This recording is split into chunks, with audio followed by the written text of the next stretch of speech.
Good morning and welcome.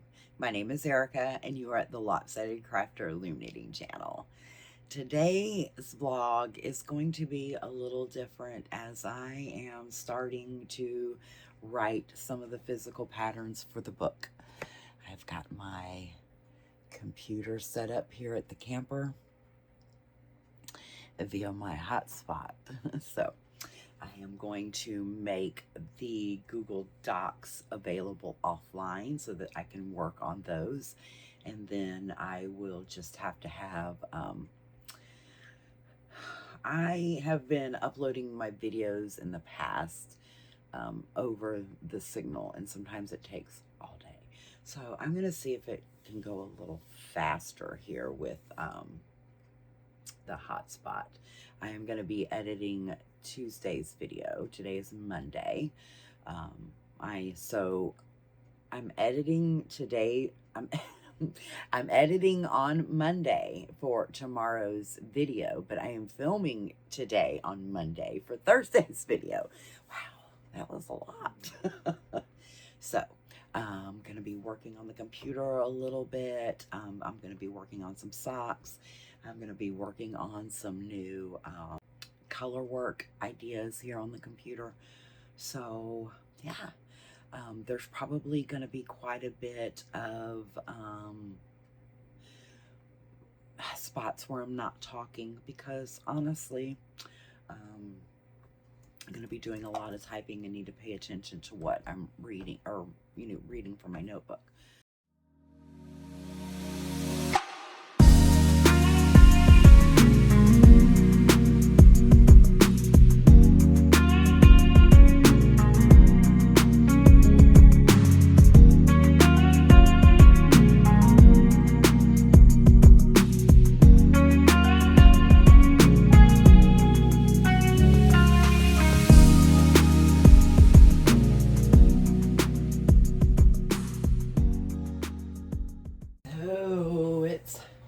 Coffee time. My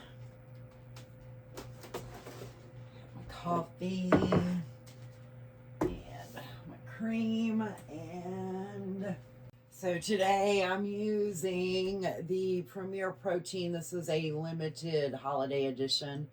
It's winter mint chocolate. Oh, it is so good. So good. So one thing about camper living is that the refrigerator is small. It is smaller than your standard refrigerator in a home. So it is hard to grocery shop because we actually have to do it weekly instead of monthly like we did when we were at the house full time. Enjoy being here, and as long as we can both still, get around and do what we like to do, then we are going to take advantage of it. I've got the video from Tuesday uploaded, or not uploaded, edited. Now I just have to upload it. Then I am going to work on a few patterns. Go ahead and type them out. One of my good friends has agreed to test some of them for me. Hi, Kara. I am going to get her on this video.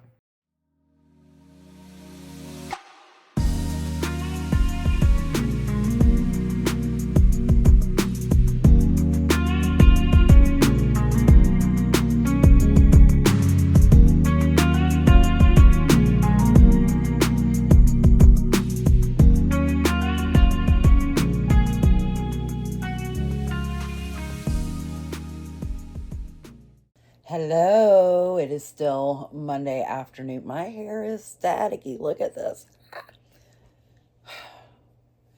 Something, I don't know. But it is extremely staticky today. I don't know if it's the weather. I don't know. But I wanted to show you the process on the second sock. I just finished the heel that I was talking about in Tuesday's vlog, the diamond heel. So this is the very beginning of the heel when you increase out, and this is the top of the heel when you decrease back in. And to finish, we just resolve the wrap and turns like they were a regular knit stitch. So I've mentioned this before, that whenever you're working with the Flexi Loom, that it automatically kind of takes the shape of what you're currently working on. So because we have a point up here, it automatically makes a point. So it kind of looks like a teardrop right now. I've got 60 rounds left on the foot, and then I have to do the toe. And I do not think this is going to be enough. Good morning. It's Wednesday, November 12th, 7:30 a.m. I didn't even knit yesterday, I don't believe. If I did, it was just maybe a few rounds. So I did do as much as I could on the second sock, and I got to the increases on the toe. Wah, wah, wah. So I am going to have to break out the Yarn Swift and winder here at the camper to cake up that second 50-gram hank of this set.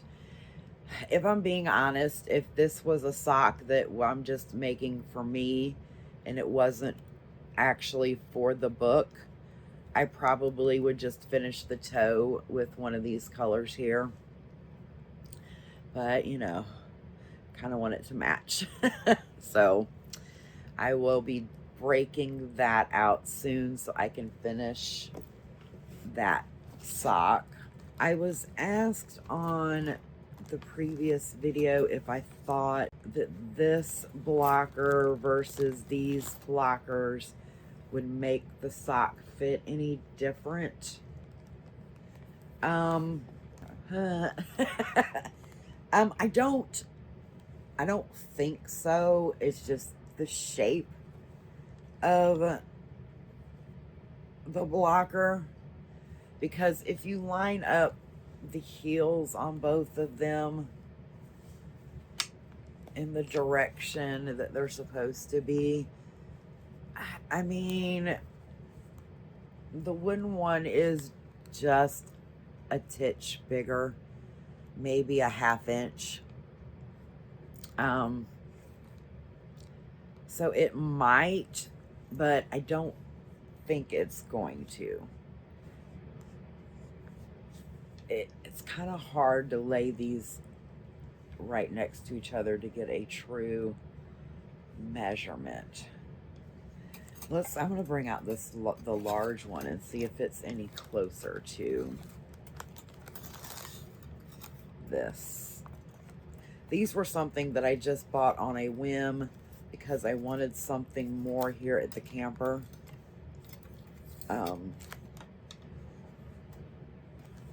But I'm being honest that I am still within my window here that they may be sent back because they are just so off. See, the large is closer to the medium than the medium is. So I don't know. I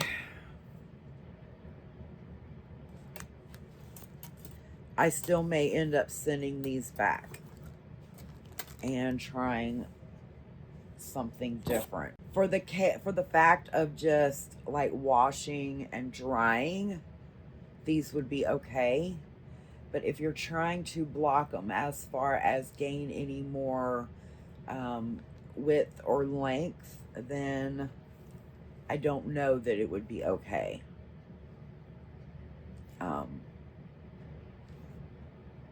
I'm not sure. Like these, I definitely need to wash and block before I take pictures for the book, because I want those lace stitches there to really pop. So I don't know what I'm going to do. Maybe do a little bit more research on those blockers and either keep them, because they weren't very much, like $20 or something. Maybe keep them because they are hollow for drying purposes. I'm not sure. I've got the next sock that I casted on, and I'm using the Beach Bunny yarn, color Taffy and the color Juicy. I just have a cuff started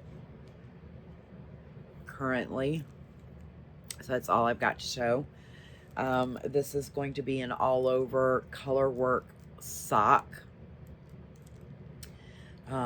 With that being said, if you are familiar with needle knitting, you know that you typically go up a size of on your needle when you are needle knitting because of the tension of the yarn. I have found that because we are working on a loom and the stitches are so stretched, that we don't need to go up any more peg sizes for colorwork socks, because then once it comes out the bottom of the loom, it goes down into its correct shape. So this is going to be an experiment also. I've already got the pattern written. I've already got the charts for all sizes, 56, 60, 64, 72. So I'm thinking we're not going to have to go up in peg sizes, peg count. So I will keep you guys informed on that one. Because like I said, we're already stretched out. So as long as you keep your same tension when you're going from one peg to the next, you know, as far as your color changes, and your color changes are consistent, then when it comes down, like on this sock, then, I mean, yeah, you can see it's gathered a little bit more, but it stretches out the same as the rest of the sock. Now, granted, this is just one little color section. Will that change for the loom? We're going to find out. If I find that the sock is a little too hard to get on, then I will incorporate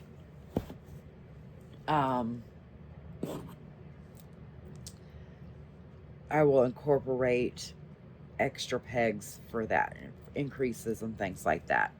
So I'm hoping that we don't have to do that, because if we do, then this one will be a